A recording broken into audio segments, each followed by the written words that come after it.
115 закони во скратена постапка, добиени во доцните попладневни часови во вторникот. Во средата лицето позади мене ургентно ги става на дневен ред. Пратениците од владеачкото мнозинство се согласуваат дека е нормално овој парламент да расправа по 115 закони со скратена дебата. Тоа е нормално за ДУИ и за ВМРО ДПМН. И сега логично се поставува прашањето.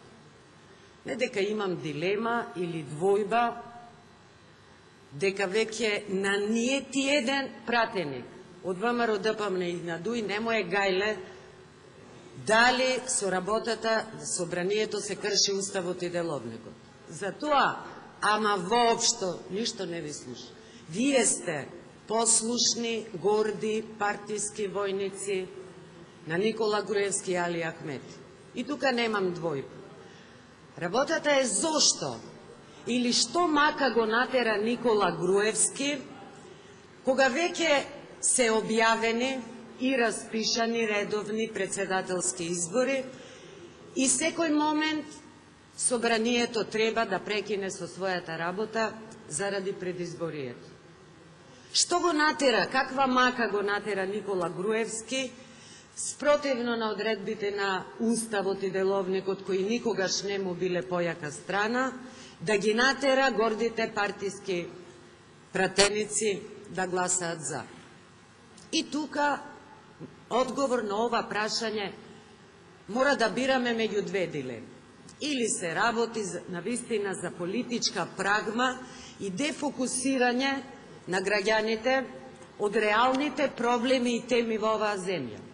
Например, кој нареди со палки да се тепаат голи, гладни, боси и обесправени стечајци пред владата, кога Уставот им гарантира слободно право на протест за своји права.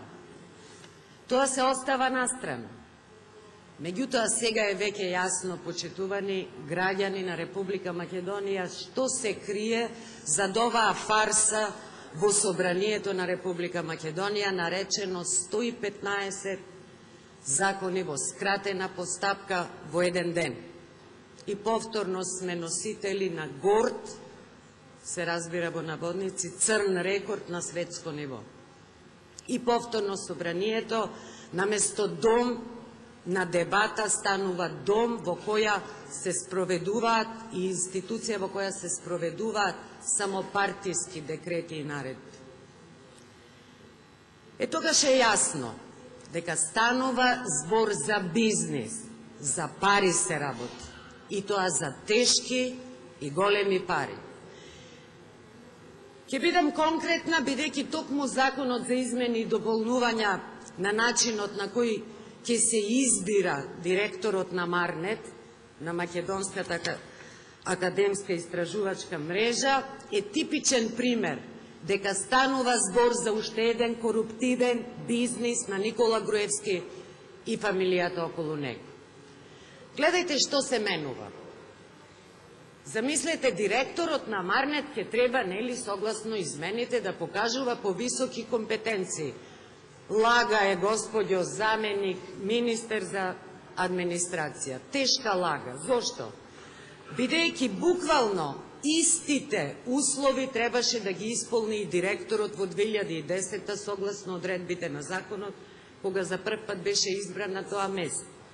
Значи, и во 2010 година директорот на Марнет мораше да покаже дека активно го познава англискиот јазик, да има 5-годишно работно искуство, да има, се разбира, други компетенции и услови, буквално истите. Што е различно во сето ова, во оваа фарс? Различно е дека и овој директор ќе мора да го положи психолошкиот тест и тестот за интегритет. Ви мирисали на корупција? Ви мирисали на пари? Од кога јавноста, во текот на минатиот ден, беше запознаена со ноторниот факт дека секој државен административен службеник, Сега, по волја на владата и секој директор, секој државен секретар, ќе мора да го положи тестот, психолошкиот тест и тестот на интегритет, и за тоа ќе плати во првиот обид 1950 денари. Доколку кандидатот конкурира на следно место, дополнителни 800 денари, па дополнителни 800. Каде одат овие пари?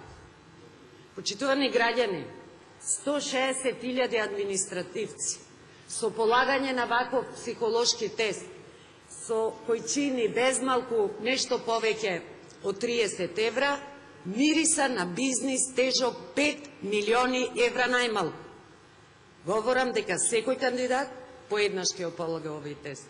5 милиони евра. Каде одат овие пари? Ако сурфате по веб страната на Агенцијата за администрација, каде господјата заменик министер е шеф, таа ќе треба најдобро да знае. И сега јавно ве прашувам. Како тоа на сметка на Стопанска банка АД Битола, која впрочем е во собственост на Орце Камче? Замислете, најмалку 30 денари за уплата на овие средства ќе останат на име на провизија во банката на Орце Камче. Орце Камчев добива дел од овој навистина голем колач. Меѓутоа, јасно е дека тестовите ги спроведува според законот акредитирана професионална институција која носи назив Виста Груп Доел. Виста Груп Доел од секој кандидат наплаќа 30 евра и Никола Груевски со измени на 115 закони му обезбедува на оваа фирма нов коруптивен бизнис од цели 5 милиони евра. Која е Виста Груп? Забележав дека Благородна Дулик, која беше присутна во обидот да се собери кворум за овие катастрофални закони, кои ќе треба да обезбедат нова корупција во владата на Груевски, замина. И неа директно ќе го постави прашањето дали Виста Груп е продолжение на фирмата Виста Процесинг, дел од аферата Национална платежна картичка, каде што собственици, освен Груевски, беа Гордана Јанкуловска, братучедот Владимир Мијалков, синот на Благородна Дулич, Дарко Дулич. За тоа ли се работи? За тоа ли сте спремни да го скршите Уставот и Деловникот? Да подсетам, при излегување Благородна Дулич, нам пратениците од опозицијата ни забележа дека навистина не сме поседувале доволно квалитет и другарство и да влеземе да обезбедиме кворум. Зашто да ви обезбедиме кворум?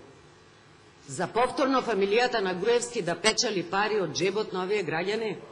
На име на неопходен психолошки тест и тест за интегритет? Па имате ли одговорност? Имате ли конечно срам? Знаете ли за доста? Знаете ли за доста? До кога со вакви класични корупции ќе го замајувате македонското општество? Надвор живее гладен народ, бос народ. На светско ниво покажуваме највисока стапка на сиромаштија. На европско ниво сме трета земја по бројот на невработени. И од сите нив што ќе се обидуваат во оваа корумпирана општествена средина да најдат работа за да обезбедат материјална екзистенција, вие ќе им наплаќате 30 евра од секого кој ќе одат на конто на Виста Груп. И затоа конечно јавноста дознава до каде сте спремни да го исцицате и последниот денар од джебот на гладните граѓани. Затоа, почитувани колеги, од ДПМН и од ДУИ, тешка одговорност носите, бидејќи буквално преку ова собрание го аминувате секој криминал и секоја корупција на владата на Никола Груевски. Ова мора да престане. Конечно, овој народ заслужува одговори до кога навистина ќе толерира ваков невиден срам, корупција и криминал.